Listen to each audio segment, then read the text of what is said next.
Oh, speaking of which, real quick, my wife says to me, "Do you hear they're remaking Punky Brewster?" I said, "Punky Brewster." Seriously? Yeah, we could look it up later, but yeah, apparently they are.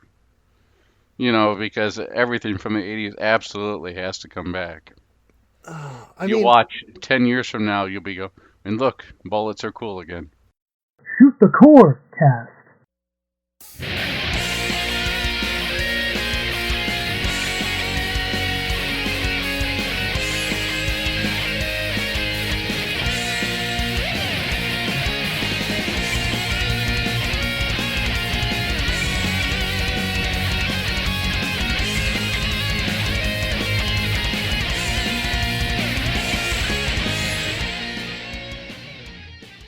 Welcome to Shoot the Corecast, the official companion podcast to the RF Generation Shmup Club. This is a family-friendly shmup-themed podcast that you'll surely enjoy because we have so many options. I am Addicted, also known as Addicted to Shmups. And I am MetalFRO from RF Generation, known throughout other parts of the interwebs as the Game Boy Guru. And speaking of RF Generation, we have our community playthroughs. Shout out to the Playcast and their regular monthly playthrough. We also have a great database, which is free. You can catalog your collection, find out about other stuff, and add to the database.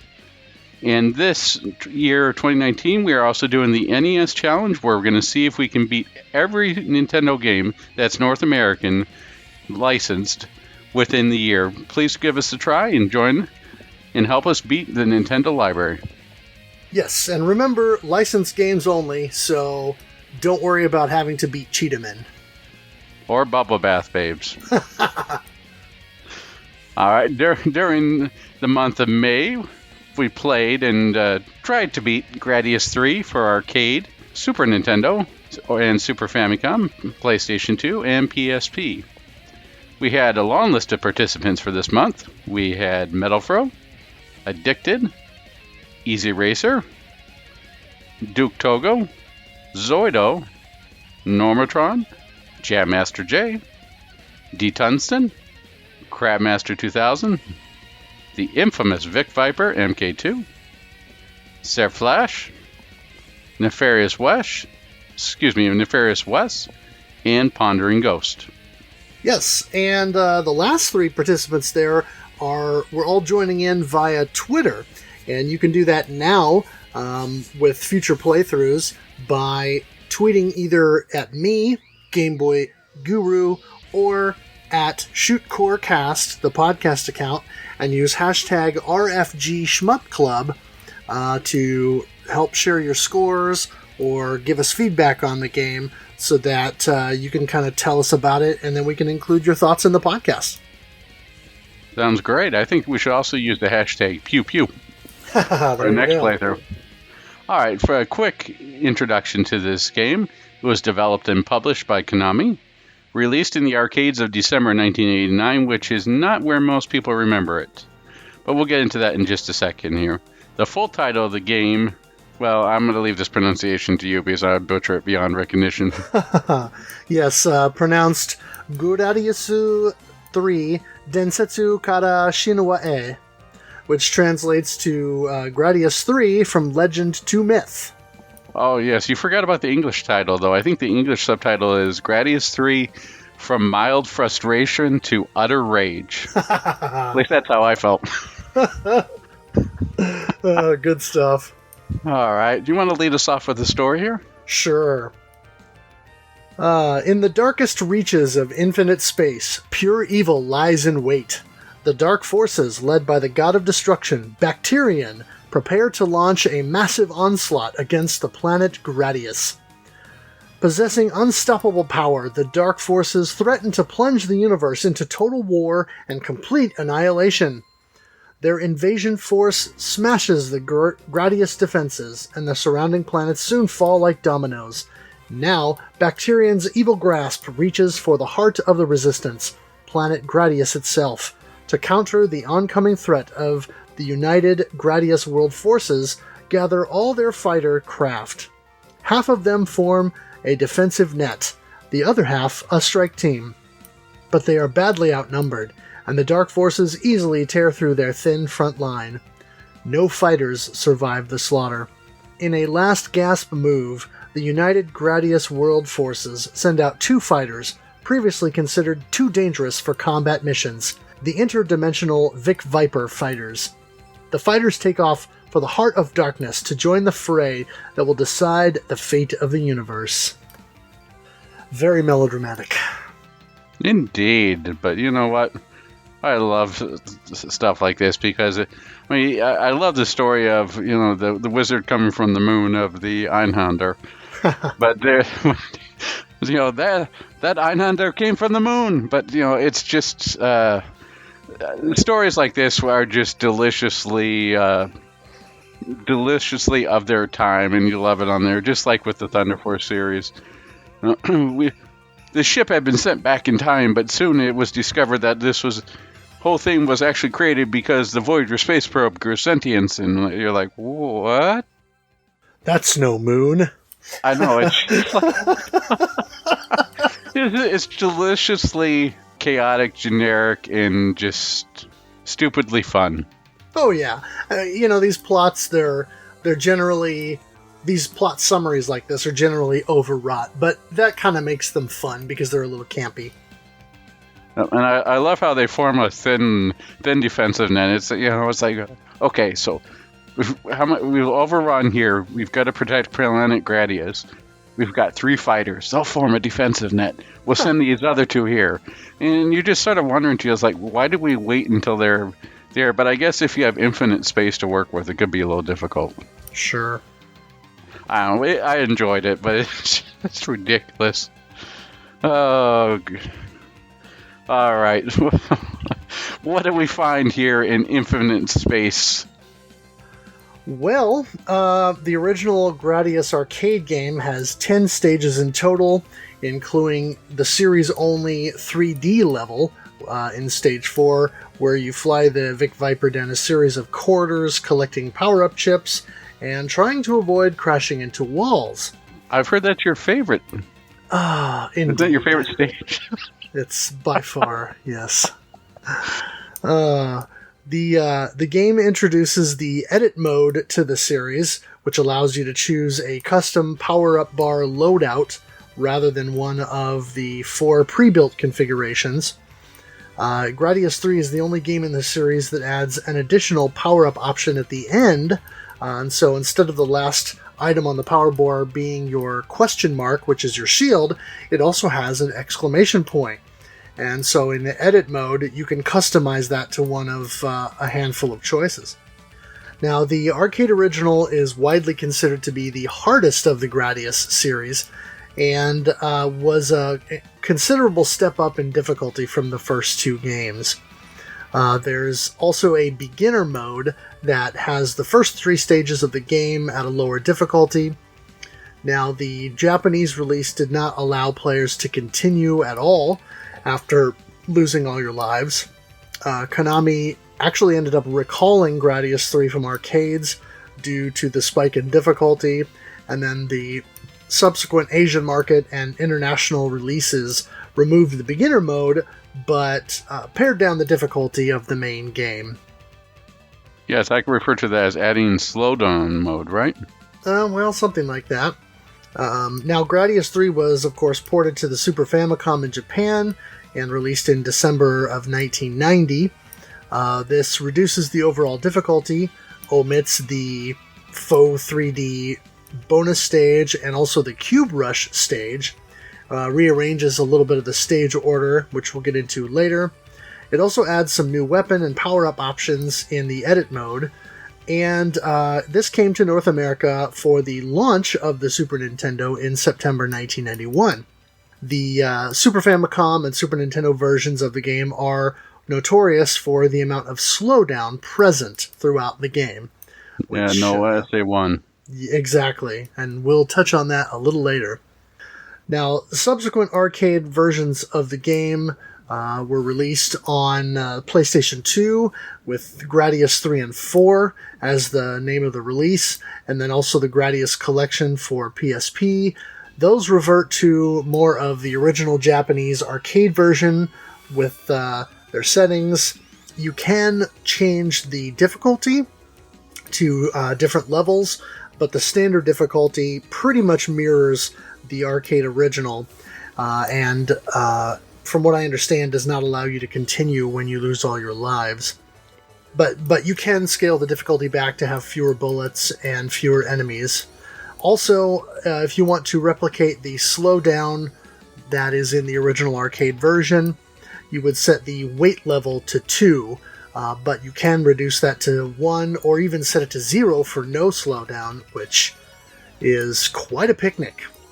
Yeah, the PS2 release and the subsequent PSP release is the first time that the Gradius arcade version was released outside of Japan, which when it came to North America and with a Super Nintendo version, a lot of people enjoyed it. So you get a really positive worldwide release, but in Japan, it's sort of weird. It's reviewed, the Super Famicom is, from what I understand, they prefer the arcade version a little bit more. Interesting. Yeah,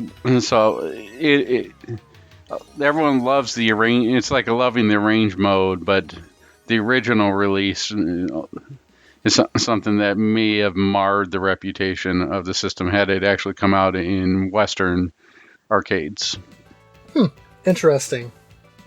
Well, now recent developments within the Super Nintendo homebrew scene and reverse engineering have led to what's called the SA1 version of the game, which is a modified version of Gradius III that effectively augments that original Super Nintendo version to utilize the SA1 or Super Accelerator 1 chip functionality to eliminate the slowdown. The SA1 is a coprocessor chip that is used in a number of Super NES games, and the modification basically allows the ROM to be utilized alongside that SA1 coprocessor. So with the modified ROM, you can put that on some flash cards. I believe the SD to SNES works, and there may be one other where the modified version of the ROM will work on that and essentially play as if the game were a Gradius III cart that had the SA1 chip included in it.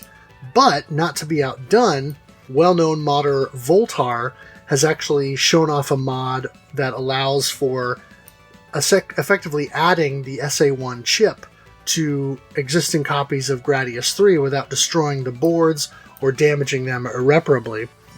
If you see pictures of it on Twitter, it's like this little red grid that sits over, you can kind of attach to the board, and then you can put the SA1 chip on top of that and marry the two together so that you can actually play the game without the slowdown on original hardware. Yeah, that board was designed by the real Phoenix on there. Voltar was using that so that way he could get the pins to match up for using a larger EEPROM on there that he had to burn the program ROM onto, and then after he got all it's sort of like a daughter board that it goes onto the PCB for the SA1 donor that he was using, which I believe was a mini Yonko Super Famicom racer on there. I think it's like a $10 donor cart that he used that had the SA1 chip on there. The other one that you're thinking of, I believe, you have the SD to SNES, the Pro, and the original SD to SNES both have SA1 support enabled, but the other one is a newcomer, the Mister. Oh, that yes. allows you to do there. Yes, I forgot about that. So, and I definitely have one of those and would love to try it here, but I got to get myself one of those RAM add-on boards first before I can do any Super Nintendo stuff. Ah, yes. So I will try it up and see if I can give an update on a later podcast. Cool. That'll be great. All right. Well, let's jump into the gameplay. Now, of course, most of you listening will know what Gradius is, and you will have either seen or played a Gradius game before. But for the uninitiated, what I'll say the 10,000-foot overhead view is, it's a side-scrolling shoot-'em-up game where you play a spaceship, you fire your cannons at enemies, and then as you collect power-ups, you have a bar down at the bottom that each chip that you collect moves that one space over to the right, and then you can then use that to select different options or weapons or power-ups effectively as you go along.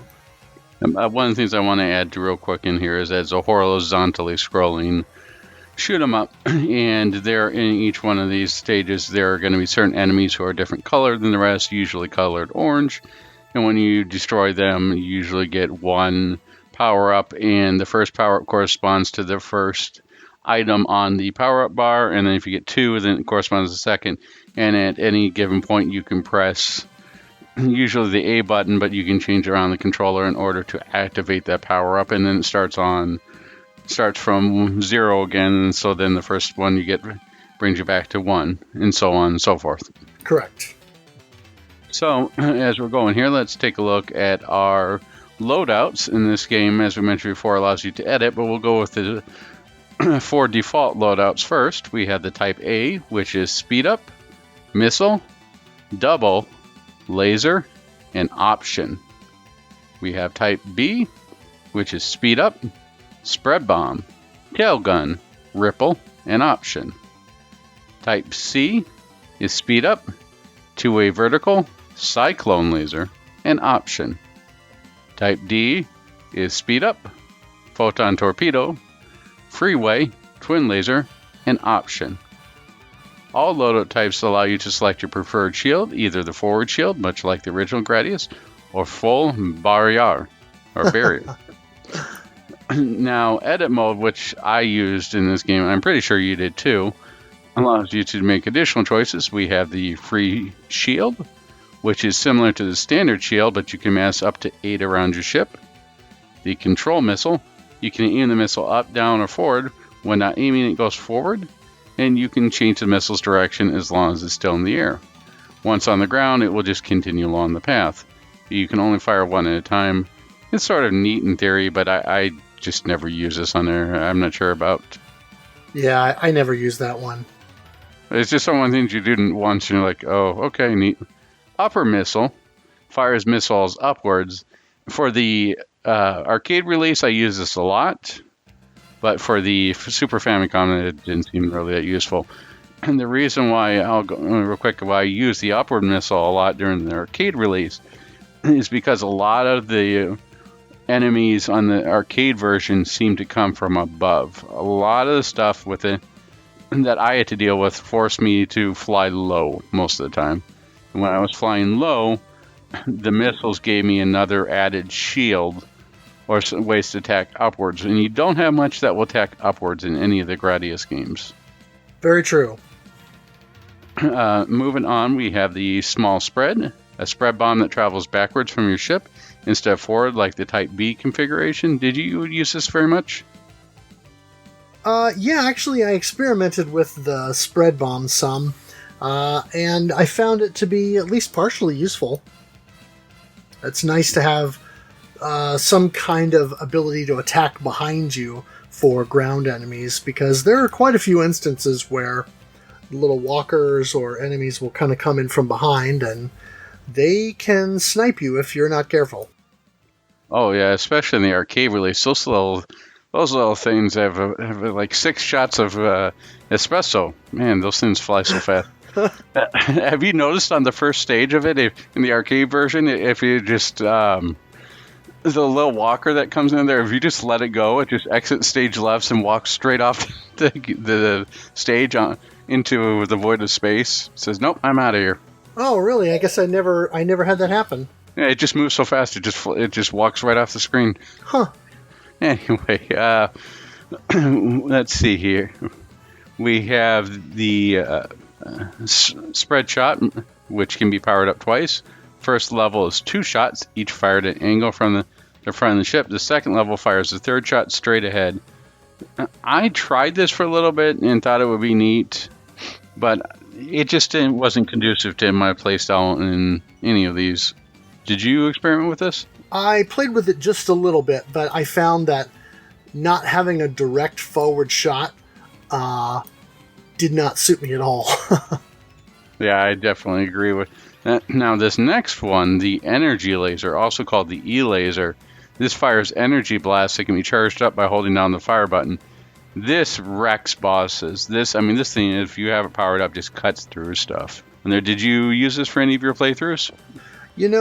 I didn't. I know that a couple of people during one of my streams suggested it, but I never really utilized it because there were some other options I liked better. Fair enough. I used it on stage 1 against the little antlion or sandworm boss. I think I killed it either in 1 or 2 powered up hits. Wow. I mean, it just mows through them. Moving on, we have the snake option. The S option will move the options you collect in position opposite from the direction your ship is moving when you stop. This one, it's not my favorite option for the options. It's sort of like trying to, for me, it's sort of like trying to get all your little ducklings behind you to line up properly. It's a little bit of a mess on here. You're always in, or like an escort mission. It felt more like I was escorting the options around. All right, let's make sure, this one got stuck on something. Let's move this again. Yeah, I feel like this one is sort of like, it's akin to driving the family car when I was in high school on a snow day and purposely hitting the gas and fishtailing the back end of the car. It felt like that when you're moving around. You move the ship around and you stop, and then the options swing around to one side, and then you move up a little bit and stop, and then the options swing up, and I don't know, it's just really I can see that it would have some utility if you really had the stages mapped out very specifically and you knew exactly where you needed to be at every second and how that would correlate to where the options are going to be when they follow you. But I think it would require a lot of patience and a lot of trial and error to kind of figure out when and where to position the options in order to utilize them more effectively. Yeah, well, it's something that I decided to skip here. Now, moving on, we have something that I definitely used in the Super Famicom version, or Super Nintendo version, which is Reduce. Another shield type, this makes your ship smaller so that enemy projectiles have a much smaller target. It has 2 levels of reduction, one very small, and one that's marginally smaller than standard ship size. Offers no protection from environmental hazards, though. This, in the Super Famicom / Super Nintendo version, is fantastic for just getting through your stuff on it. Yeah, and in the Super Nintendo version, you actually get 3 levels, so it is much more effective in that version. But one of the things that bothered me about trying the Reduce in the arcade version is the hitbox for some of the terrain is real unpredictable. And so there were times, even with Reduce enabled, that I would go and be able to fly into certain scenery and come out unscathed. And then in other places I'd have what felt like 1 pixel of overlap and I'd blow up. So I didn't find Reduce to be very useful in the arcade version, at least. Oh, I completely agree. People say that in the Castlevania game, stairs are Simon Belmont's kryptonite. In the arcade version of Gradius III, it's definitely the top and bottom of the stage, because if you accidentally get even near that stuff, you will die. Exactly. Moving on, next one we have Mega Crush, and I wish that I could use a Joe Reddit for a sound clip for this, but does it much better than I do. Mega Crush! Well, there you go. There you go. Or that 8 Mega Crush power. There you go. Like the blue power-up capsules that will destroy all weak enemies on screen and damage other enemies. It clears bullets, unlike the standard blue capsules, and apparently can destroy the option hunter enemy and get your stolen options back. It's almost like the option hunter is probably cooler than like the option impounder, right? We're going to put a boot on this option here. You have to pay your ticket in order to get it out of the impound lot. Woo, woo, woo. I'm sorry, but you haven't paid for these options yet. I'm going to have to take them back.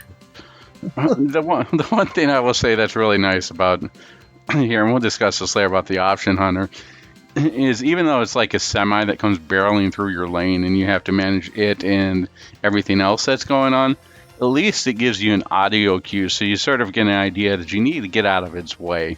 Right. Yeah, that's a nice feature. Here, all right. Moving on, we have the 3 exclamation mark edits on here, which are if those familiar with the Gradius series will know these as the "oh no" selections here at the very end.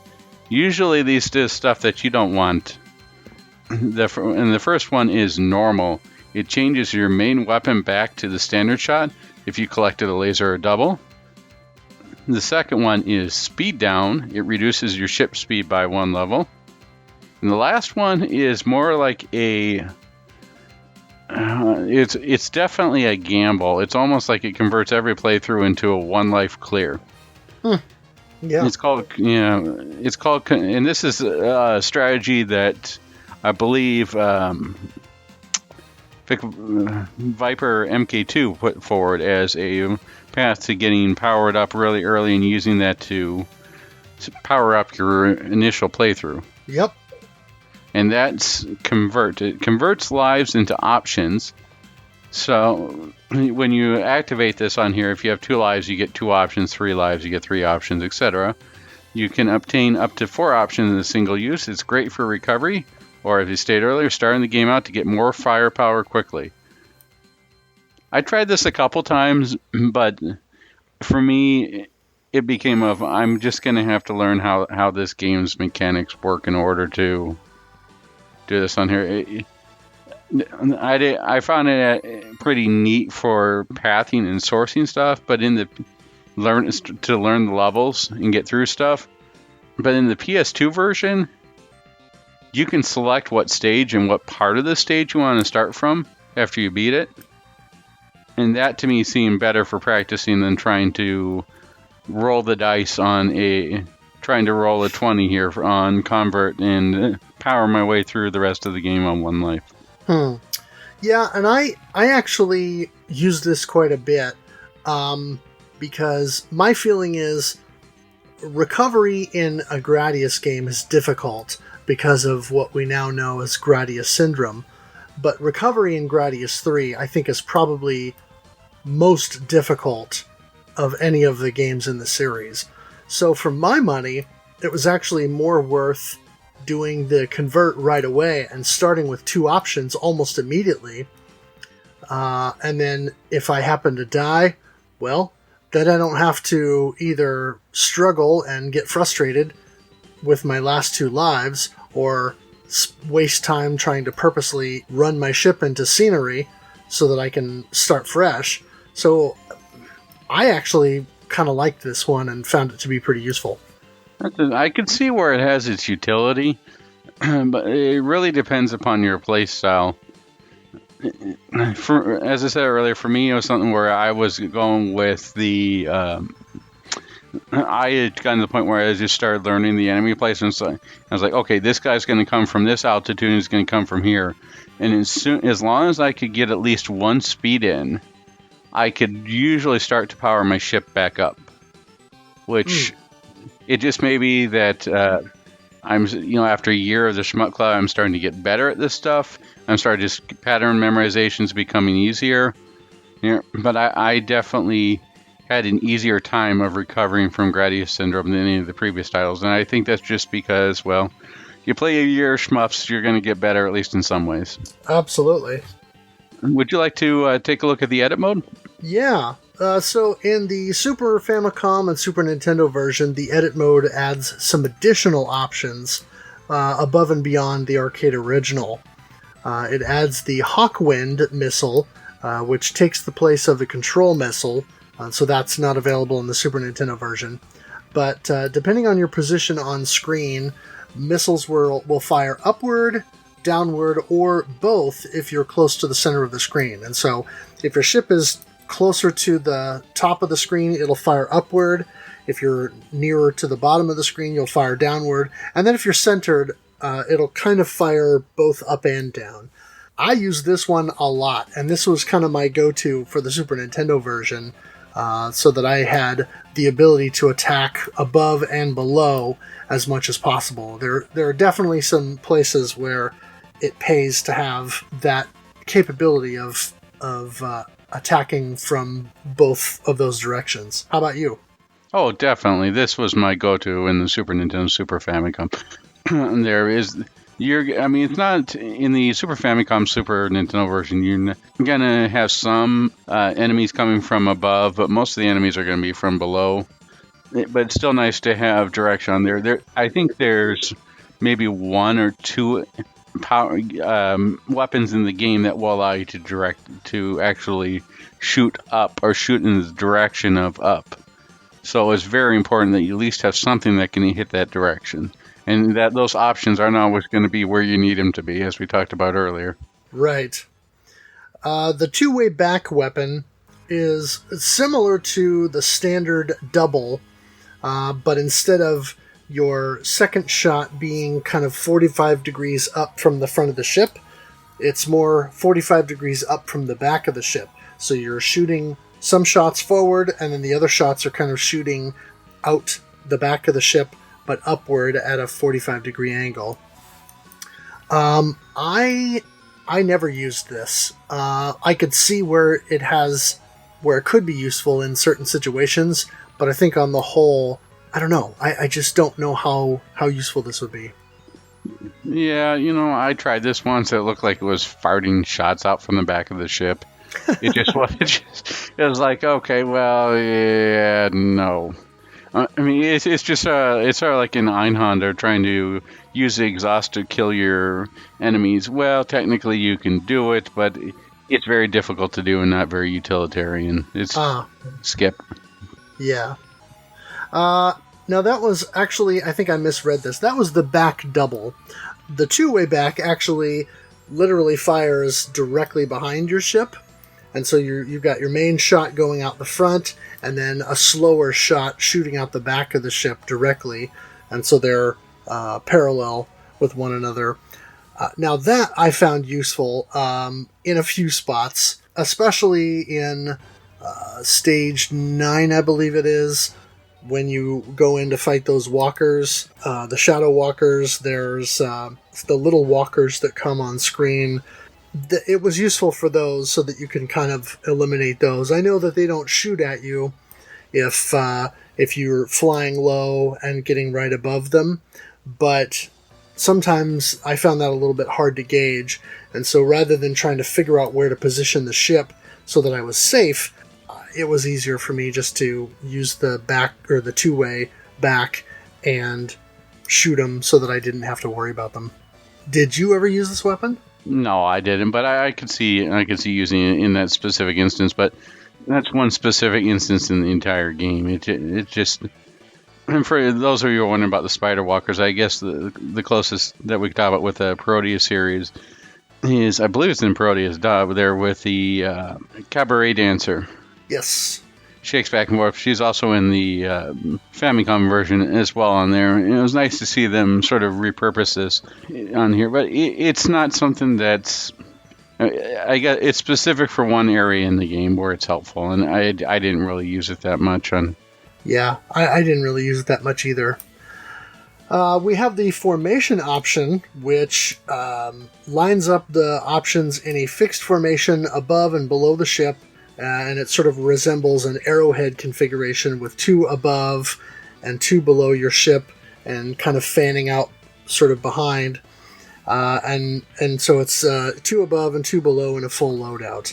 And then also on the Super NES version, if you fill the weapon select bar to the space where you would select the option after you've got all 4, you can use that activate button that you would normally use to select that and hold that down to spread those 4 options out for a much wider formation and I found that very useful for crowd control.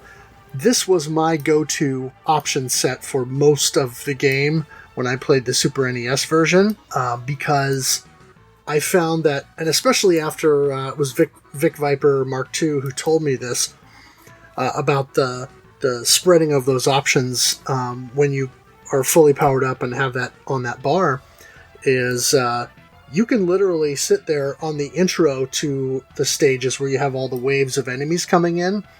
You can center yourself on the screen, spread the options out, and pretty much take out everything that's coming, so that you don't have to contend with all the bullets and worry about where you're going to be on the screen. And so it's super useful to kind of cut through everything.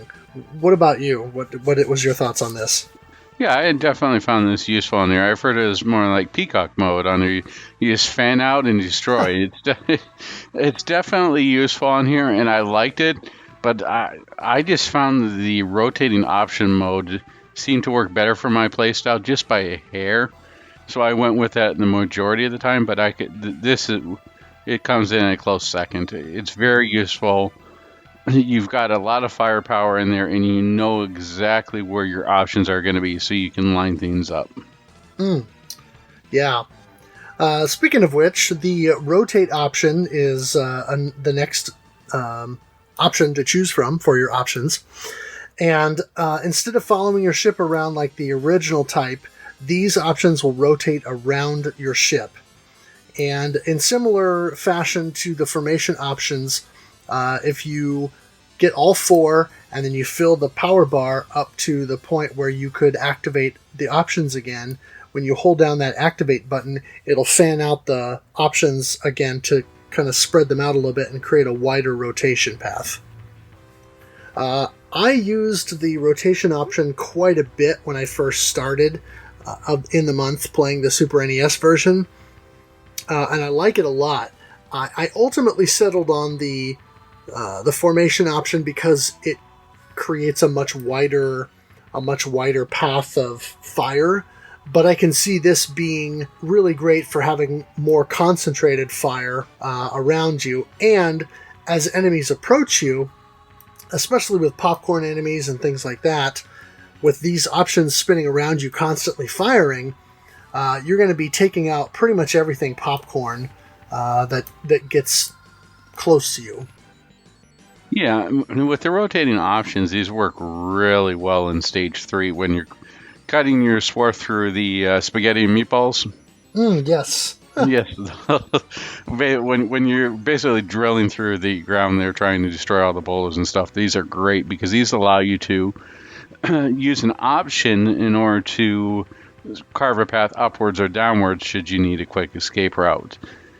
It really is going to depend upon what your playstyle is. The other thing I like about the rotate option versus the formation option is the rotate options makes it a little bit easier to avoid the option hunter / option impounder. Yes, the rotate option, because they stay so close to your ship, yes, they do make avoiding the option hunter far easier than any of the other option types. The other thing about this, too, is the option.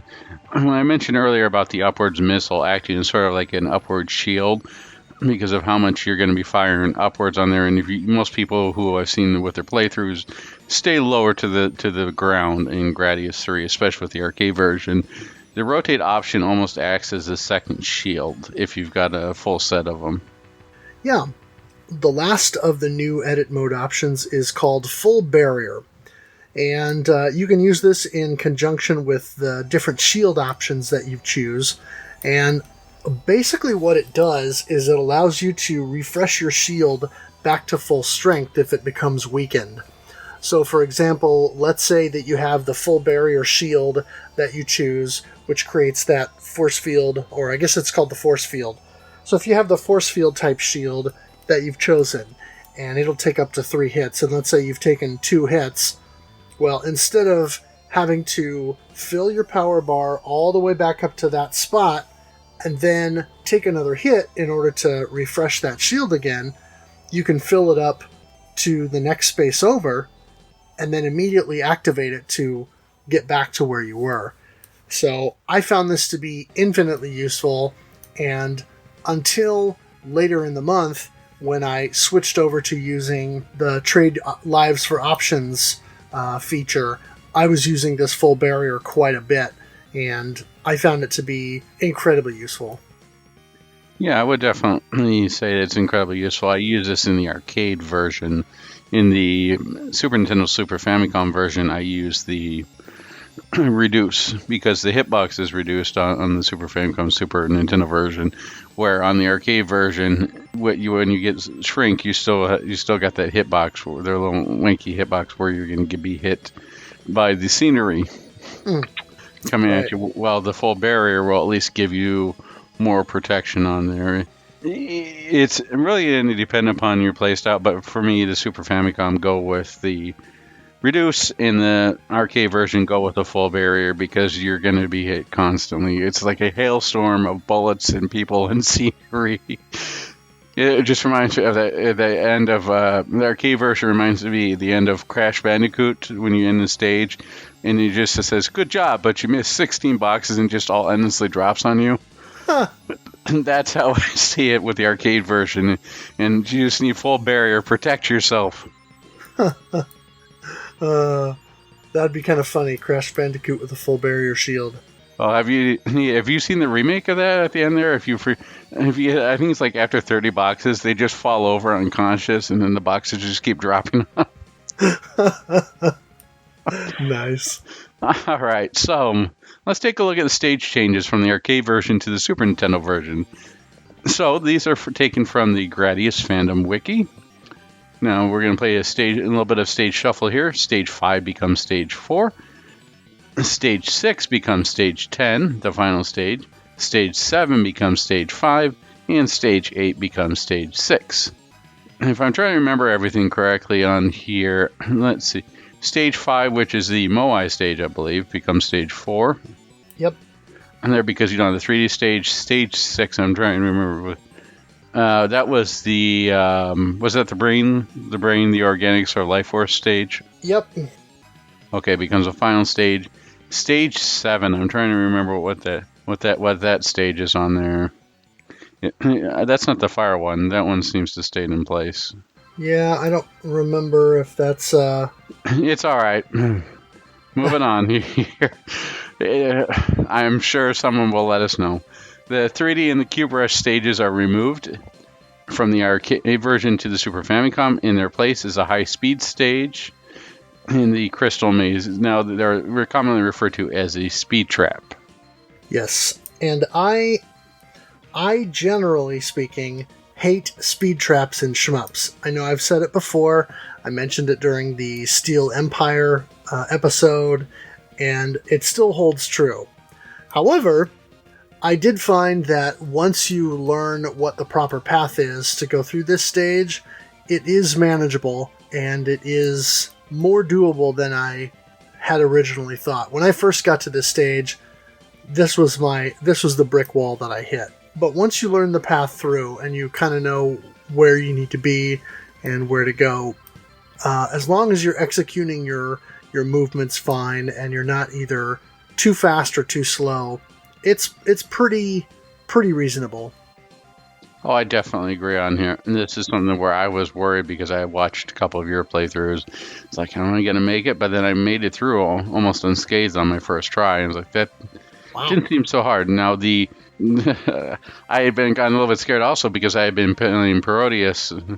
Again, and the speed trap stage, and that where you have all those enemies on there. You got those ramps with those signs on there. Have you played that one? The one, I think it's right after the stage with the mermaid who's got a pirate ship on top of her head. Oh yeah. Right after that one with the speed trap on there. Oh man, the Super Famicom one is so much easier than that. But again, we're talking arcade game versus Super home system here. Right. Let's see here. The final stage is split. The boss rush is at stage 8. The fortress base is at stage 9. And the cell stage, the final stage, is known as stage 10. And this is sort of neat on here. I think that the boss rush stage was easier than I expected when I got to it. It makes it sound very epic, but a lot of them were pretty easy to defeat. The only one who gave me a little bit of trouble was that boss who goes full peacock there and then shrinks. You know, I'm talking about the one who's just then pulls out like 16 guns. Yeah. On side and wraps. Yep. Yeah, the actual last boss of the boss rush. That one gave me some trouble too because he bum rushes you, and so if you're not expecting it or you don't have enough of a speed up to get out of his way, you're gonna get crushed. Yeah, that was directly taken from pretty much all the arcade bosses after stage 1, where they just try and like, well, you're getting close. You're trying to.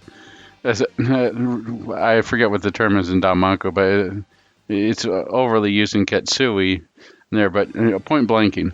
Oh, right. Yeah, you're trying to point blank me. Well, I'm just going to ram into you. Huh. We'll talk about that when we get to stage 2, but definitely the bosses is a lot more aggressive on the arcade version versus the Super Nintendo version. Yes. Let's see here. Some of the bosses were removed, and I'm trying to remember. Oh, yes, was it level 6 or level 7? The fire level where it starts out with a fire dragon, like a 3-headed dragon. In that, then it goes into the fire snake. After that was removed, I'm trying to remember. Do you remember a couple of the others that were there? Not off the top of my head, but yeah, that was the notable change. Because it's like a 2-phase boss fight where you've got the fire dragon and then the 2-headed fire snake. Yep. And of course, in the Super NES version, you only have the fire snake, but the fire dragon I think is probably similar to the fire dragon boss from Gradius II, or like the 3-headed dragon from stage 1 of Gradius IV. And that reminds me of the other one that was there. The Moai stage is a 2-stage fight. Oh, yes. The Moai stage is, you have like a spinning Moai head that spits out, literally spits out O's at you, little Cheerios at you everywhere. And then after that, then it goes to the top and bottom parts out of there. But I think that in that part of the arcade version, the rocks aren't there, but it's still, they spit out all sorts of stuff. And as we know with the arcade version, you got to mind your path with the scenery because that's your worst enemy. Yeah, well, part of it is I think that the Moai don't understand that the pilot of the Vic Viper doesn't eat nuclear Cheerios. He's only interested in Wheaties. It's like something we'll see this fall. You tried apple cinnamon. You tried chocolate. You tried vanilla. Now try nuclear Cheerios. I could just see someone mocking that up after this. You got yourself some nuclear Cheerios with a Moai ad on there. There you go. With the way Konami's going, who knows? It could be the next one. It could be the Moai is the start of another pachinko machine. That needs to be a T-shirt. A cereal box. Nuclear Cheerios. Moai approved. Jeez, I still want to try the Moai game for the Famicom on there. I think it's called Moai-kun if I remember correctly. But we'll get to that one and maybe at a later date here. All right, so would you like to start us off with the Super Nintendo Super Famicom version secrets? Yeah. So at the title screen, if you hold left and press A 3 times and then press start to begin the game, you will get 30 lives.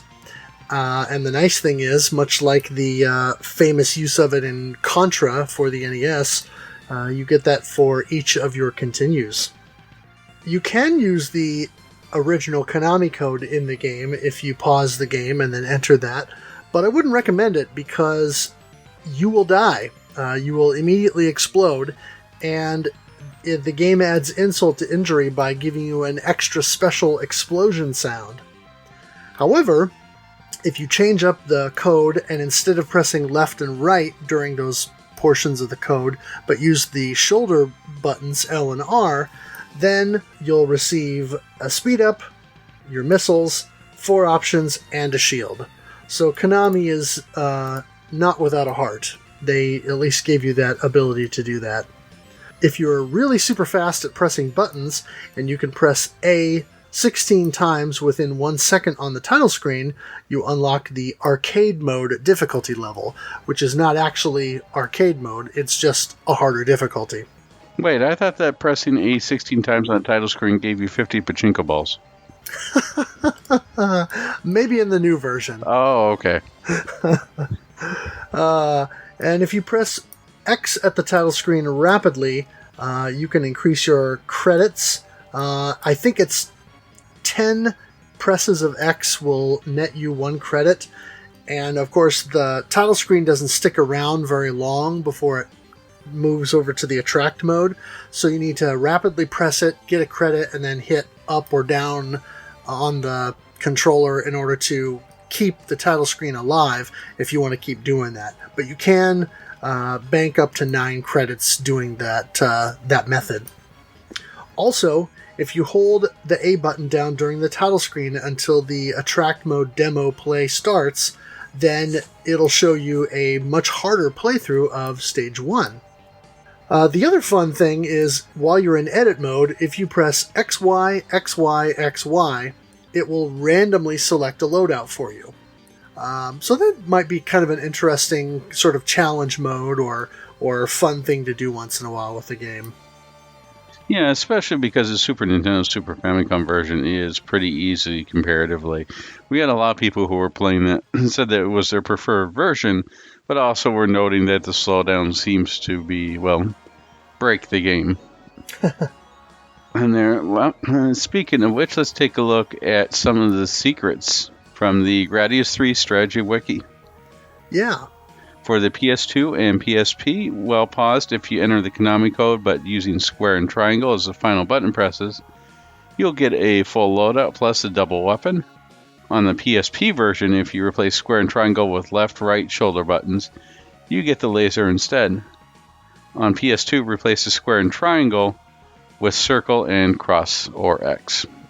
Yes. Beating stage 9 unlocks an additional cube attack in extra mode. Yeah, cube attack is definitely interesting in there. It's almost like the Zub Rush, is to give an idea, from the original Gradius at the end of, I believe, stage 2 boss in there. Right. But in cube attack, or in the cube rush portion, the cubes are, I believe, indestructible. Correct. Yeah, you're just going to have to fly through them on there. During the final boss fight, if your ship gets hit by either the top, the middle, or the middle energy ball, you'll be transported to Secret Bonus level. Secret Bonus! Based on the second half of Stage 1 from Salamander, and unlocks in extra mode. If you get hit by the bottom energy, you warp to Special Stage, based upon the first stage in the original Gradius. Though I saw somebody play through this here, and these were great callbacks on here. It was definitely the extra mile that they put in there. You could tell that this was a passion project. Very nice. Now, if you unlock the extra edit in the PS2, PSP versions by beating the game, this gives you access to the full edit mode options from the Super Nintendo version. Yeah, which is a nice nod to that. Now, looking at the Super NES and Super Famicom versions, they added a bunch of additional bonus levels or bonus stages in the game. So during Stage 2, if you fly the Vic Viper into kind of the opening on the bottom of the screen where the ships that are encased in bubbles come out, you unlock a bonus stage. And during the bonus stage, of course, you can shoot a handful of enemies and collect power-ups, and also collect bonus icons for bonus points. In Stage 3, destroy all the land-based enemies leading up to the volcano section until you reach the lower portion. And then when the platform comes down from the ceiling with the 3 turrets, destroy those, and then fly up to the spot where the platform comes down from. And typically, you need to fly up and be relatively centered in order for that to be triggered. In the Moai stage, after the Moai kind of change colors from orange to a darker red, there will be a particular Moai on an upper platform who will be laying down, and at some point that Moai will stand up and then turn to face the right. And so when that happens, if you quickly fly in behind that Moai, that's how you can access that bonus stage. But it only works when your power-up bar is empty. So keep that in mind. In the fire stage, there's an area kind of leading up to right before the final boss, or before the boss in that level, where there's a tight corridor of kind of rock formation engulfed in flames, where right before that space, if you fly up to the top of the screen and kind of get up into the flames as it's coming down, don't fly up all the way, but kind of position your ship up to where it's kind of just touching the flames. Then if the last 100 portion of your score is either 300, 500, or 700, then you'll be able to access that bonus stage. Now, as I mentioned before, the bonus stages do give you the opportunity to earn a lot of extra points by picking up the light orange icons. Those start at 100 points, and then they go up by 100 points for each subsequent pickup. But if you miss one, then throughout the level, the sequence in the level, then they resets back to 100. But you can go up to 1,000 points if you collect them in sequence. During those bonus stages, power-up chips with a green center are extra lives. And then, of course, one of the nice features is if you access the bonus stage and you get through it, then you bypass the rest of the level and you skip the boss fight. However, if you die during the bonus stage, you basically start at that checkpoint just prior to where you activate the bonus stage. Now, when I was playing through and I was streaming the game, that was one of the cool things that we did, was during one of the streams, I actually got Vic Viper Mark II, who participated in the playthrough with us. I got him on the stream to where we could talk through the RF Gen Discord, so he could kind of coach me along and help me to figure out how to access all of these bonus level areas. The only one that I never actually got to get to was the one during the Moai stage, but the rest of them I accessed at least once, and several of them I did multiple times. Did you go through any of these? Unfortunately, I didn't. I actually learned of the existence by watching your playthroughs of these, but it wasn't something that I actually followed. I spent most of my time, or should I say the majority of my time, on the arcade version of this game, trying to see how far I can make it, which turns out to be just about to the end of stage 3 on normal, which is still really hard. Yeah. But it's going there, and I'll have to go back and ask Vic Viper. Again, big thank you to him for this month for really helping push us along or to keep trying and keep finding new ways to unlock stuff and to get bonus for this game. Really appreciate it. But yeah, it's definitely something we'll touch on this in our feelings. But no, I didn't have a chance to try this because I was too busy trying not to die in the arcade version. Indeed. All right, let's move on to graphics. We have in both of these versions we have really a nice. This is the end of the pixel era, right before Gradius IV, when we went to the sort of like, look, 3D is pretty cool. Let's see what we can do with it stage. And I think, and Sarah Flash pointed this out in his as well. It's a launch game, but yet it doesn't feel dated. It's something that's easy to come back to and easy on the eyes, even in this day and age. Yeah. The enemies are bright and colorful. Each one has that distinct Konami style that has been developed through the series to this point. Gradius III, for its most part, is variations upon the theme. It's like the Mega Man syndrome, right? It's like, okay, so Gradius III, Mega Man 3, you're sort of dealing with like, okay, so what have we got here? Or even parts of Mega Man 2 are like, okay, we've got Fireman. Well, let's see here, Heat Man. Well, we can do a sort of not a fire stage, but we'll call it Heat Man. So like, okay, so we're not going to do fire stage at the beginning anymore. We're not going to have dragon. But, oh, you know what? Sand dragons. We'll do sand instead. That sounds good. The foundations are there. It's just, it's it's like with a new coat of paint. But what is still there overall is very good. Sure, I mean, it's in a lot of ways it's Konami just kind of refining the existing universe and adding to it, prettying it up a little bit, more plagiarizing themselves than copying anybody else. The other thing I like about this is on stage 1 we deal with the antlion, and it's a pretty neat boss, but it's very stationary compared to what you start to see in there. There's a lot more, I would say, ideas or imagination used in the bosses for this one. I mean, Gradius II was great on there, where it's, shoot the eye. Gradius I was pretty much all shoot the core, but this one on there, with the amoeba boss on the end of stage 2, the dragons that transform on here, there was a lot more variation. The bosses were large and colorful, well animated. And it made you feel like you're fighting this epic battle as you're going bosses. That I would say is one of the highlights. Even the plant stage on there, where the plant that was... I wonder why, now I think about this, why they didn't do it, right? It's basically like a giant Hoover vacuum. Why didn't they have that? Why didn't they have this as a boss in Proteus? Where's this giant Hoover vacuum? Anyways.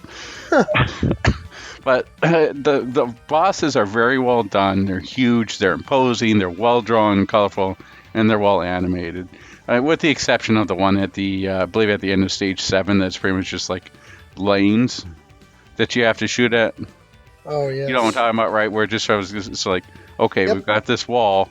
This wall's going to get there, and you just got to destroy it. That, with the exception of that, it's very well done. Yes, I would agree.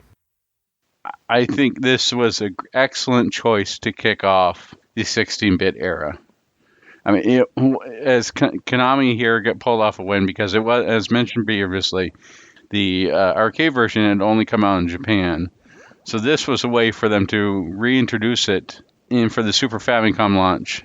And look how close this is to the arcade now, and not have that negative connotation that the arcade did of being too difficult on there, and to reintroduce people and make more money. It was really well done, and I think it stands as a testament today on how well all this has been put together as a package, that people are looking for ways to hack it to remove the slowdown and make it even closer to what they believe is the perfect form. Yeah. You're not going to spend all that time and effort into something if it sucks. Right.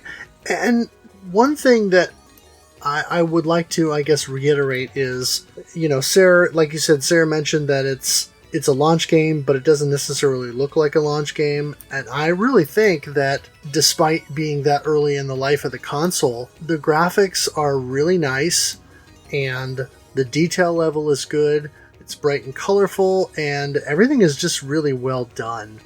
And so, despite it being a somewhat scaled back version of the arcade game, it really does look quite close to the arcade in many respects. Yeah, even though it's a scaled back version of the arcade game, it doesn't feel like it. Right. And the other thing that they added in from the Super Famicom version, which I really liked, is they took out the part where the sand lion's chasing the arcade version, with that title screen. Yep. When the sand lion's taken, but instead they replaced this animated sequence of the ship launching, which I thought was really well done. Yeah, I like that intro sequence, and I thought it was a nice touch. And speaking of nice little touches here and there, how about the sound and music? Yeah. Gradius III's soundtrack at this point is iconic, and it really has some great tracks, especially the stage intro music that typically plays during the initial kind of space portion as you approach whatever the level theme is. And that is known as Departure for Space, which some of you may recognize as the track that we use as the outro to the podcast. A lot of the tracks in the soundtrack are very upbeat and kind of have a hopeful tone to them. And of course, this was composed by the Konami Kokeha Club and also Miki Higashino. And over time, there have been several soundtrack albums released, including both the original arcade music and then some of the others having various arranged versions. One thing I'll mention is when he was streaming the game, Sarah Flash noted that the Super NES version music has a bit of a PC Engine or TurboGrafx-like sound and quality to it.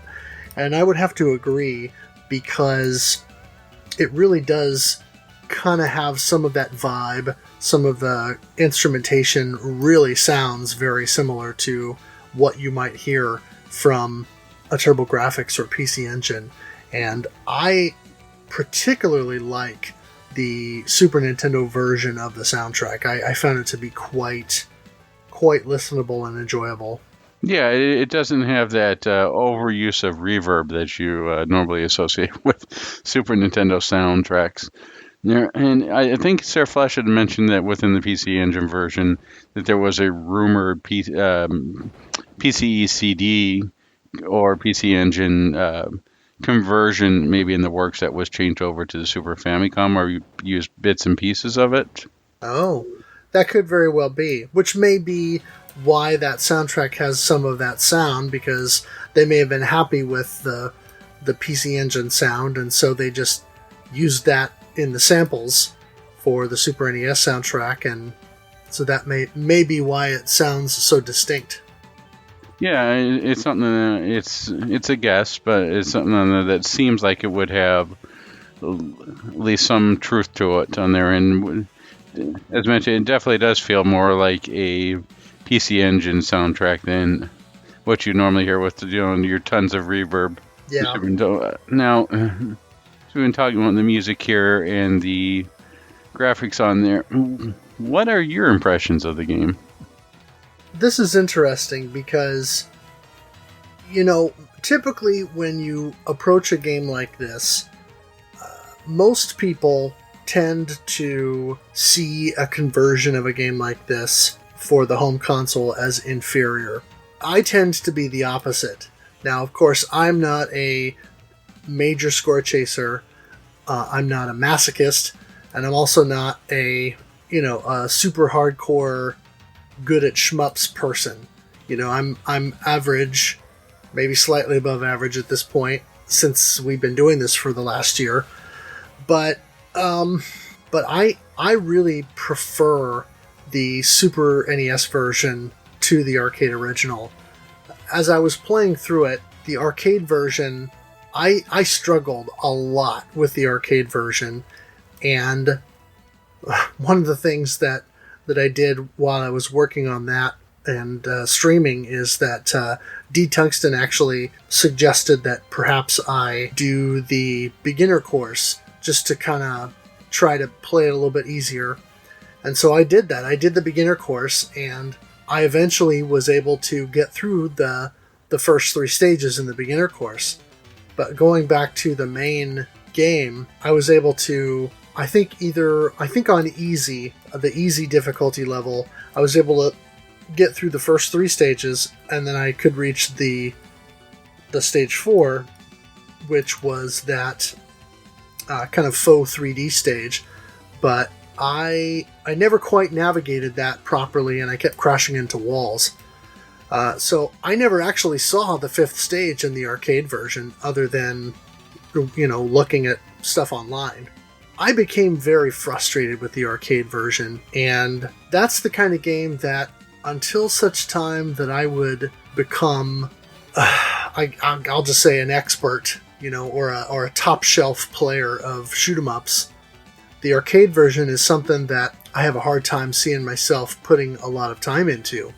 But the Super NES version, I remember playing it years ago and thinking, boy, this is hard.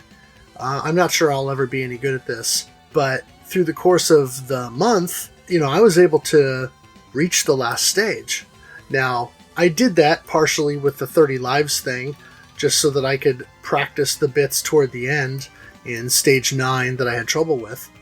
But I did eventually make it to the final stage. I never did see the final boss encounter, and I kind of got frustrated there at the end and was making a lot of mistakes, but with a little bit more practice, I could probably get a 1cc of this game and feel very proud of myself for that accomplishment. And so I think it's an interesting dichotomy because, as I mentioned at the top of the show, Gradius III Arcade is notorious for being the most difficult entry in the series. But actually, I think Gradius III on the Super NES might just be one of, if not the most approachable console conversion in the entire canon. So it's kind of a funny irony to me. Yeah, I could definitely see that with there. And I think you'll agree with me here that the Super Famicom version, so the Super Nintendo version, feels almost like a M2 remix of when you had the Mushihime-sama and then the Futari there.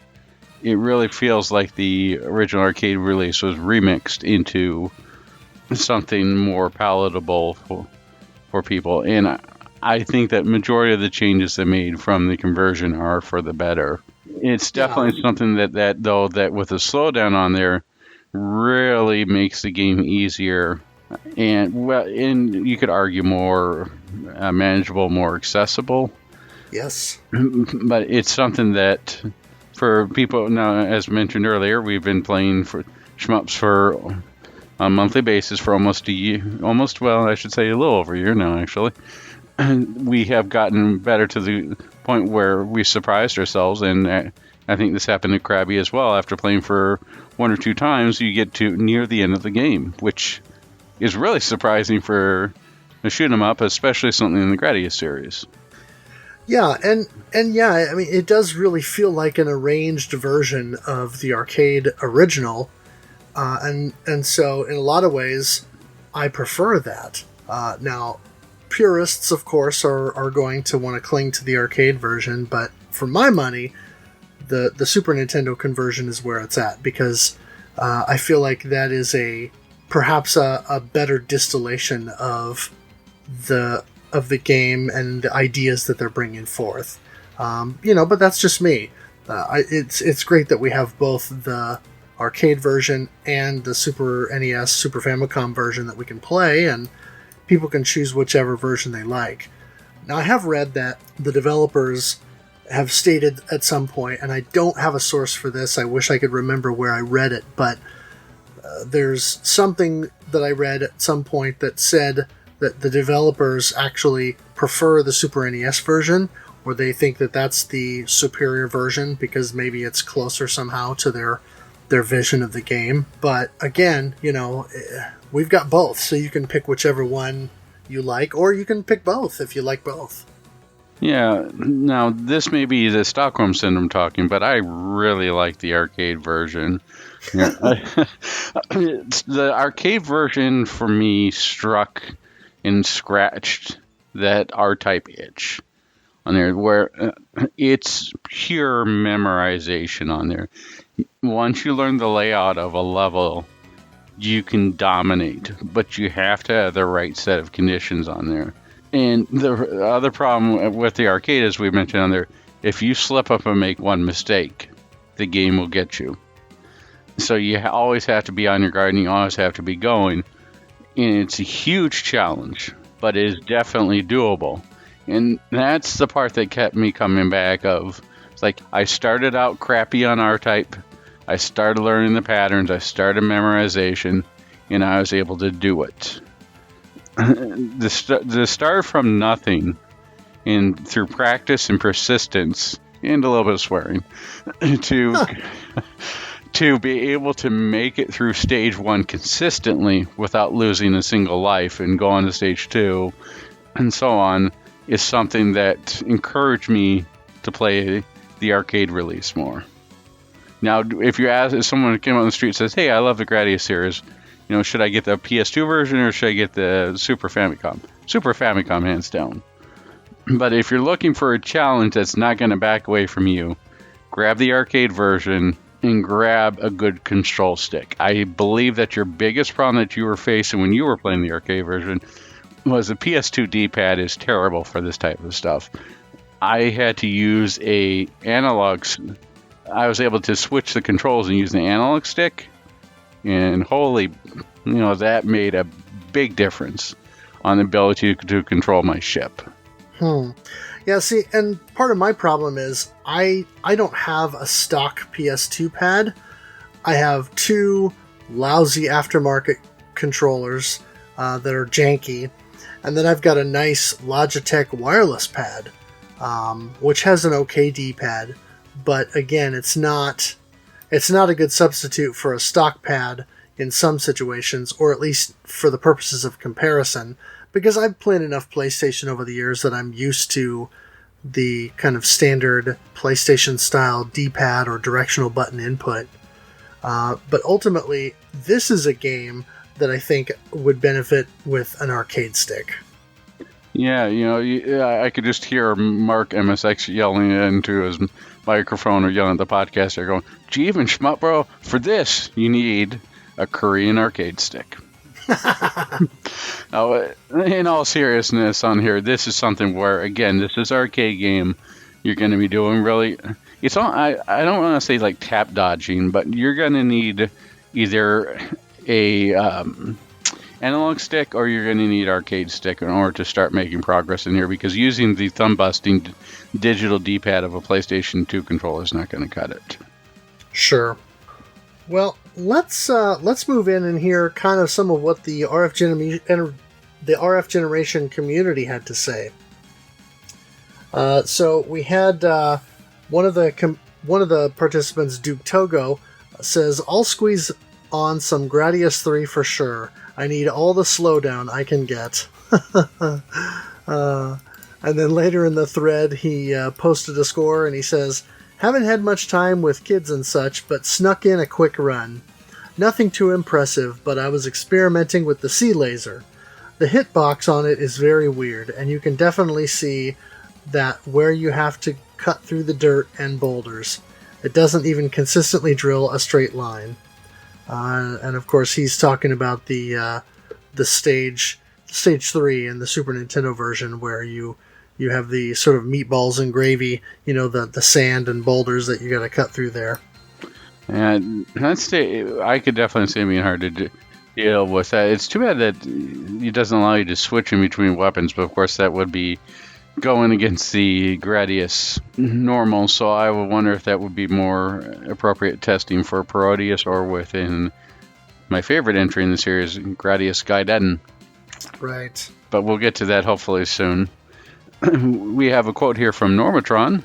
"I will post here just as well, just in case I didn't do it right on Twitter. I will work on the Super Nintendo and PSP versions, if that's fine. I need to take a small break from RPGs and games with the word towers in it." Later post. "Thought that after work I would get on the game to calm down before bed, but that didn't work in my favor. I was debating on what difficulty I should play it on, and now I have beat this game many times in the past, but I remember that was always on easy. So I'm going to stay on normal, and wow! If you die in the game, you almost call it quits unless somehow you're able to get past everything with limited firepower. Yeah, that Gradius syndrome runs deep. It's almost as bad as the RIM 9000 paralysis. It gives that... Yeah, if ever there was a video game guidebook for medical conditions, I would say Gradius syndrome and RIM 9000 seizures would be right up there. Alright, so let's continue on with Normatron. Says, "I did get past the dual-headed fire dragon, but not much farther after that." And that's one of the areas where you could have a little problem with a dual-headed fire dragon. Managing the hitbox on there is sometimes a little bit wonky. As it circles, it loves to just circle around you. But then there are like times you're like, what? Did something hit me with inside there?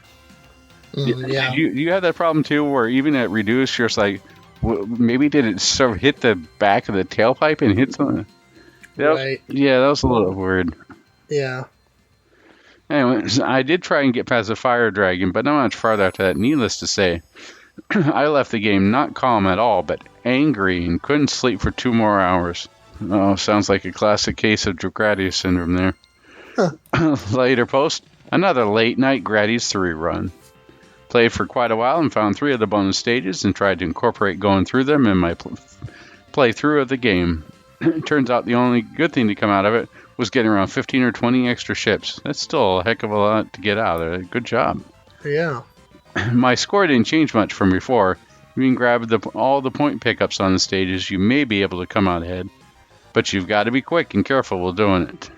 Yeah, I was watching you play a couple of those extra stages on there. And it's definitely something where you got to really mind where you're going there. So a reduce would definitely help out a lot. For sure. And we've got one last post here from him. So I finally got a chance to sit down and play the PSP version of the game. There's a lot of difference between the two games.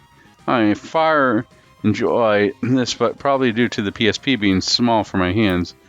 Both games from the ones I played had slowdown, but the Super Nintendo was the worst of the two. No arguing here.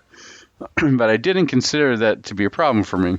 No, usually slowdown is not considered to be a problem. Gotta agree with that. And the boss definitely has somewhat different patterns. There are 2 different types of enemies you run into the arcade. I must say that I missed my V option formation from the arcade version as well. I played on normal the entire time on the Super Nintendo version. In the arcade, I started on difficulty 3 and had to knock it back to 2 just to get anywhere. I believe that difficulty 3 is... 4 is normal, right, on the arcade, so 3 would be... I don't know what that... Easy? I don't know. I don't remember. Less death. I just remember that 4 is normal, according to... But, anyways, the arcade you can clearly tell is a quarter muncher, as most arcade games can be. Oh, yes, definitely on there. I mean, you might as well just insert a credit card. You might as well be a credit card machine, forget quarters. Yeah, no kidding. Jam Master J says, count me in. I'll be playing Gradius III on both the Super Nintendo and the PS2 arcade version. And then later in the month, he kind of offers a final thoughts summary here and says, for me, Gradius III made the Super NES such an exciting console to own when my older brother finally got it around 1995. Although I had played the first Gradius on the NES several years prior, Gradius III really grabbed me with its familiar Konami startup chime, the awesome Vic Viper launching sequence, and the upbeat music that plays on the title screen. The game's difficulty was just right, challenging enough to keep me on my toes, but also fair enough to keep me coming back to play it and to try to improve. I loved the colossal bosses and their laser patterns, especially the Stage 3 boss, and the Moai stage that just seemed insane at the time. But what I loved best about Gradius III was the music that the series is known for. It had that signature Konami sound you wouldn't find anywhere else, and I loved how the upbeat and dramatic music score has been a fixture of the series in each Gradius game. I prefer the Super NES version over the arcade original, which is super tough, even on the easiest setting. That being said, I surprised myself in the playthrough recently and made it well past the 3D Turbo bonus stage. Never accomplished that prior to now, and I have you guys to thank for covering this game and thereby getting me to try it again and succeed. Love the show. Well, thank you so much, Jam Master J. We sure appreciate your participation and also the kind words. Congratulations on passing the 3D bonus stage. That's quite an accomplishment. Yes, and now I'm jealous. Well, I think it's time that you have to give up that badge that you earned for Spider Fighter now. You have to give it to him. Oh, man. Or we'll get you a badge that says, I survived the 3D Gradius stage.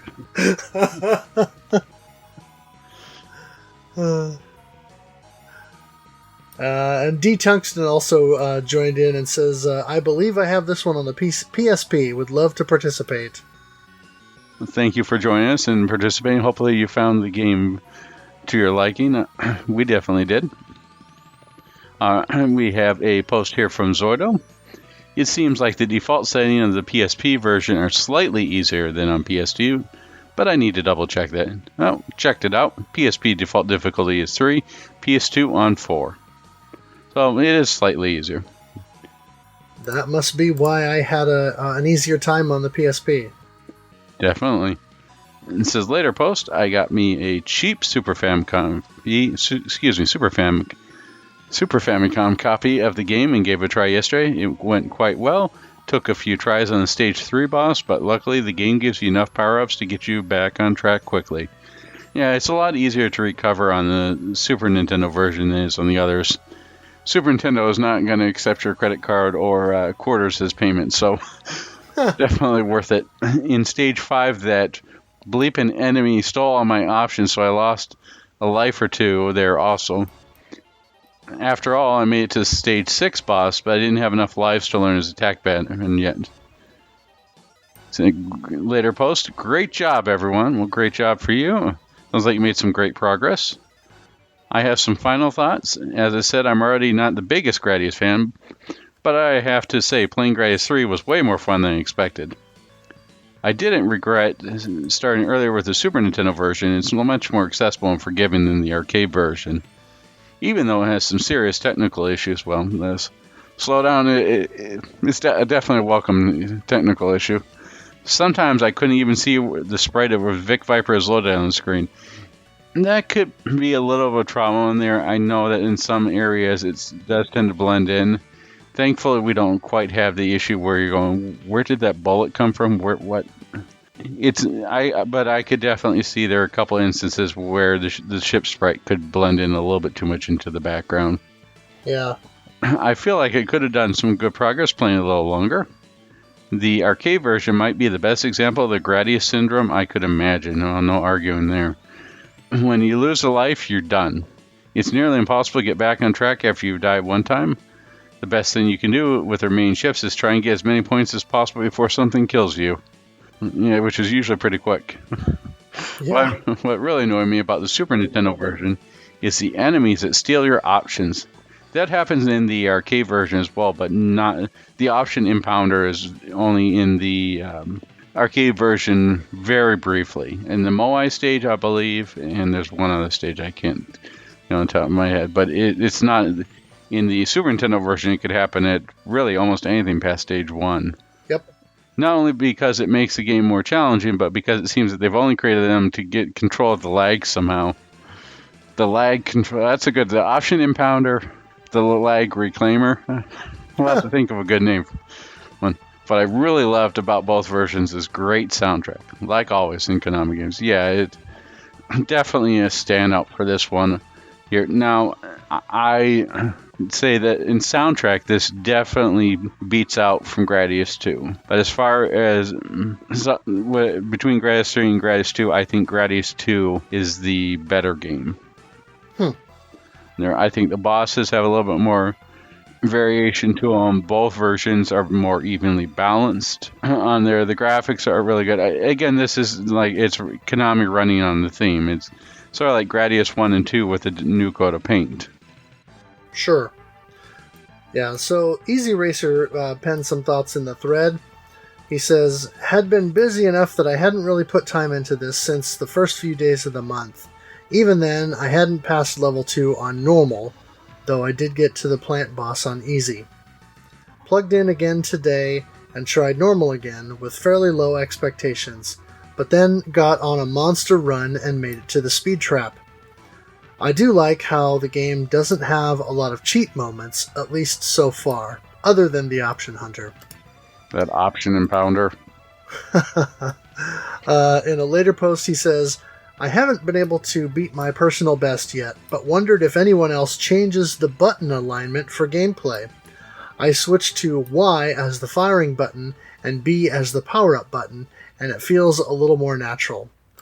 And I probably should have tried that, and I think maybe I did at some point, because especially once I started using the formation option and then doing the spread thing with that, basically that's me just holding down those two buttons constantly, and eventually that does tend to wear out your thumb. And then in another later post he says, Gradius III has continued to grow on me throughout the month. Died on the final boss of the Stage 8 boss rush. I dabbled in this one as a kid, but had never put serious time into it, and boy was I missing out. It's tough, but it feels like one of the most rewarding games in terms of progression. There's a good variety of levels, and there's just enough power-ups to continually build upon. I'm trying to remember how many games before this had a customizable power-up system. It's a welcome feature. I also love all the little extras in the game. The secret stages and ways to manipulate certain power-ups. This has been one of the most enjoyable Shmup Club months for me.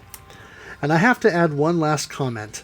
This was a launch title, part of, arguably, the best launch in terms of how the game's aged. Like its other SNES launches, great music, great graphics, and even though there's slowdown, I really don't think it detracts from gameplay. In fact, at times, it helps. And I would have to agree with that assessment. Without the slowdown, I'm not sure I would have progressed as quickly as I did through the Super Nintendo version of the game.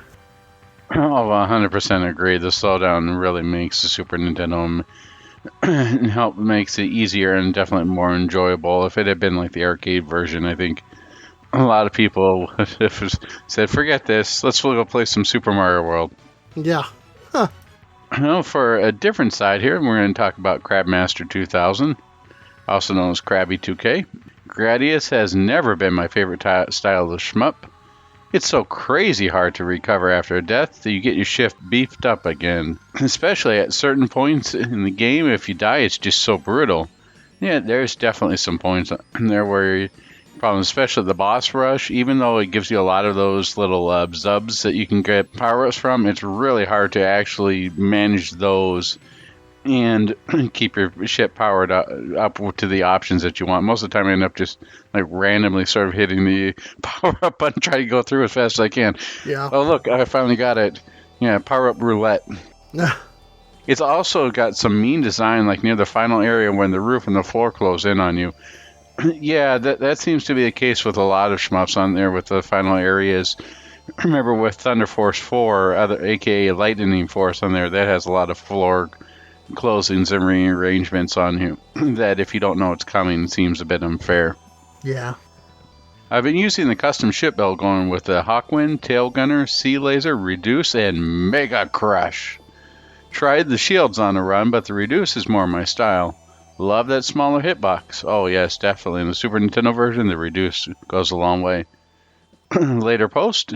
This will be my last go at the game. I really dislike several things about Gradius Life Force Salamander, but the thing I hate the most, and I'll probably put it quite high if I ever to make a list of the worst game mechanics of all time, is the areas with walls you shoot that reassemble behind you. It infuriates me. I had a great run up to the very final area, and those walls started popping up and just sapped away any fun I was having. It's probably less than 30 seconds away from the end, too. Does anybody like this part of Gradius? The parts with the walls that sort of just fill in behind you, they're pretty prominent in Life Force. It's definitely one of those areas where you're just going to have to do memorization. And memorization, it's a part of shmups. It's been for a very long time, ever since R-Type. I don't think it's the future of shmups, because I think the future of shmups is some variation of Danmaku, or maybe some other play mechanic that we haven't seen, like with the wrist system. There's something new on there where you actually have to put yourself towards the enemy with bullets.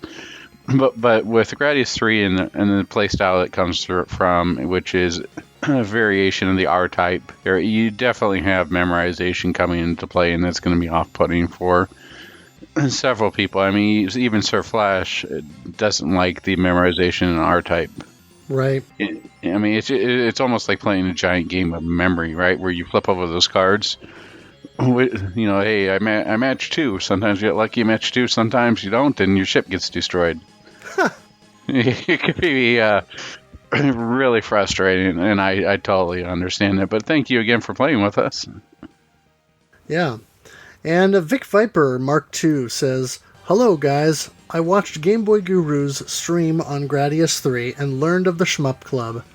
Gradius III was the first game a friend of mine gave me, who's also a big shmup nut. Even now, I fire it up every 2 days to keep that rhythm going and listen to those timeless soundtrack. For those of you who find that recovery after death is too difficult, here's a little tip I shared with Guru. Choose the Convert Life to Option power-up, the one directly above full barrier. It converts your extra lives, up to 4, into options, instantly boosting your firepower considerably.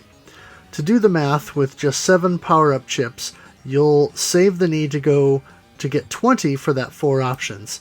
And then you only need 2 speed, missile, double, or laser for a total of 4 power-up chips to reach full power. Of course, to use this effectively, you need to build up your life stock.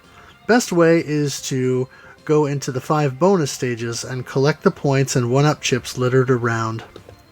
Anyway, this is done on normal. I'd play it on arcade difficulty if only I didn't have to break my thumb mashing the A button 16 times a second just to unlock it. Cheers. Thank you very much, Vic, and really appreciate your participation through the month and coming out to the streams and all the tips and tricks that you gave me during the course of that time. It was much appreciated and definitely helped me to get through more of the Super Nintendo version of the game, and I think appreciate it more so. Yeah, I think that he forced a lot more, that one more try, you can do this in there. I almost call him your Gradius sensei, although he did teach me a lot as well.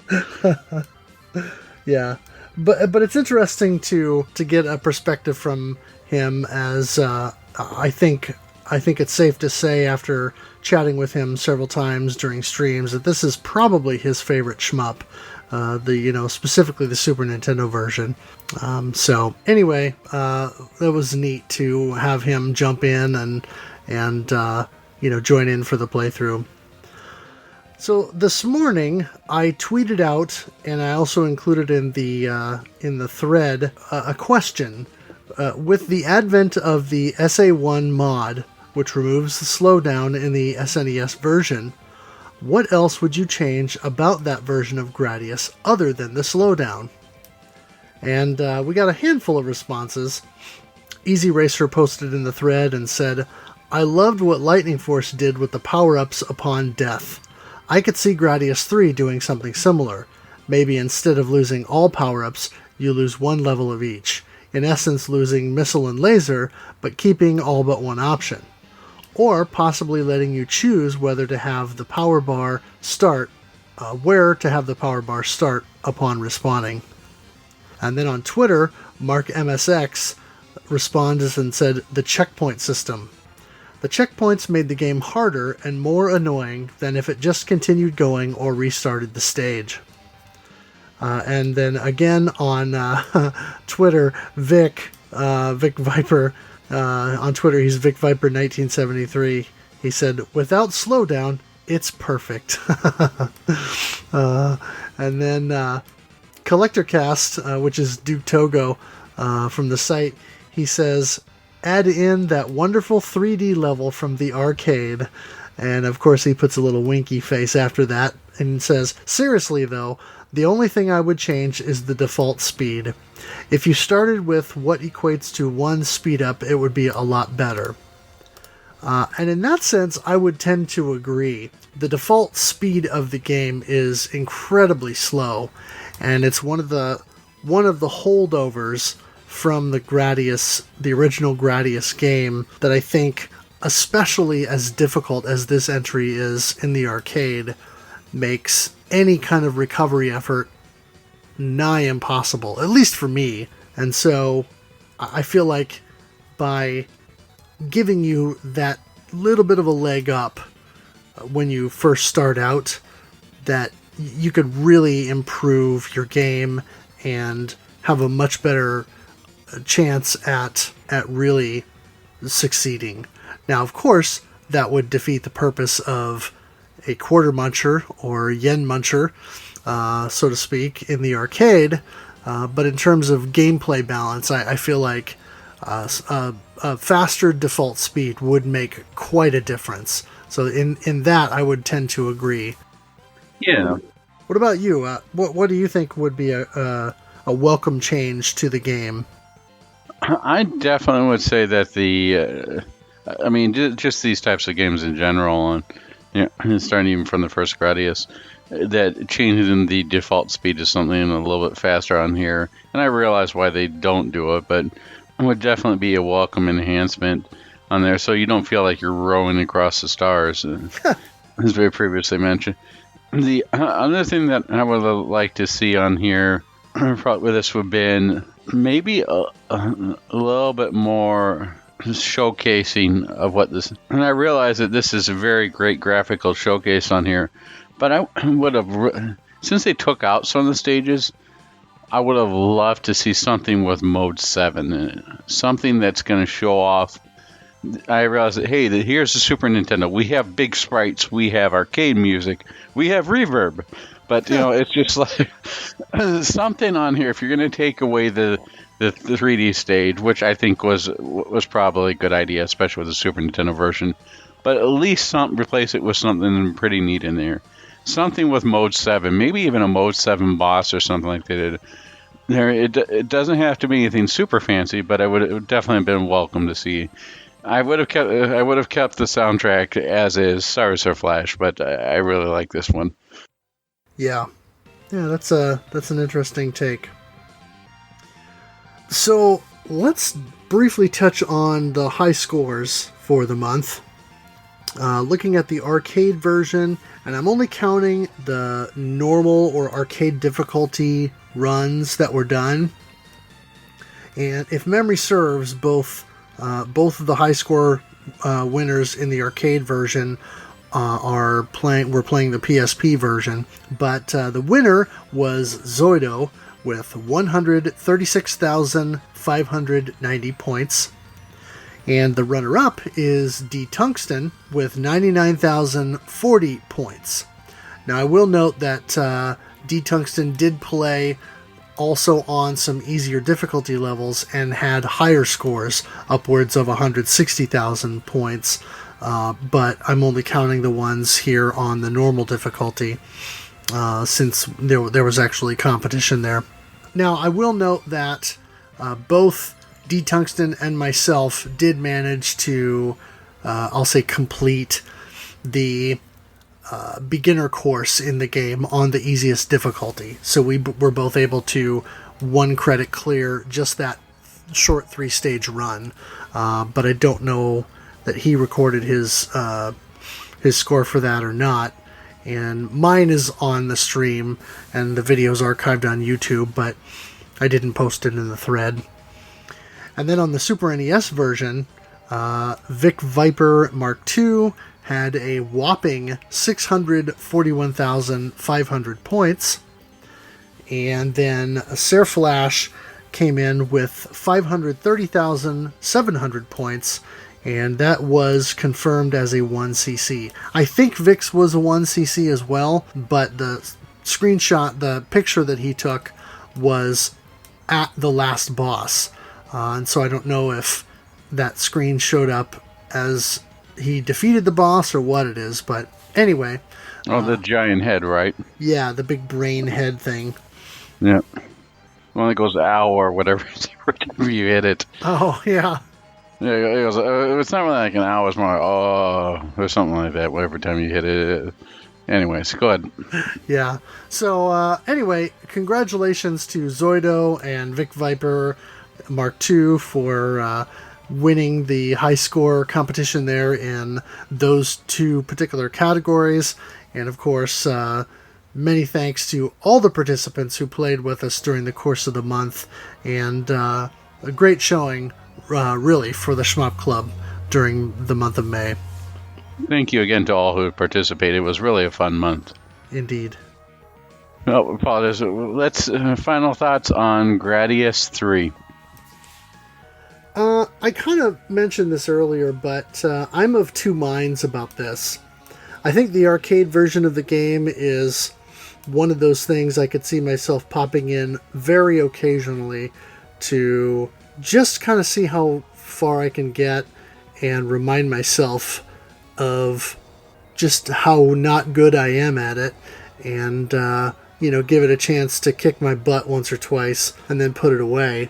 Or especially on the PS2 version or PSP version, maybe switch over to Gradius IV or something like that. But the Super NES version, I was very pleasantly surprised at how much I enjoyed it and how quickly I progressed.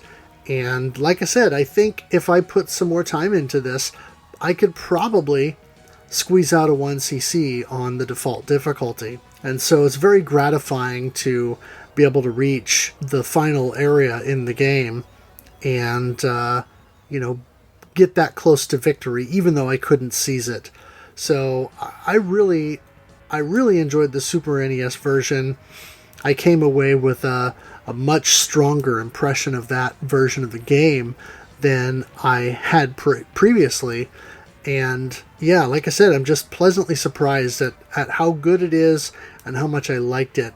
And so for me, it was worth choosing this game and playing through it for the month to kind of refamiliarize myself with it, but then also to really gain a new appreciation for it.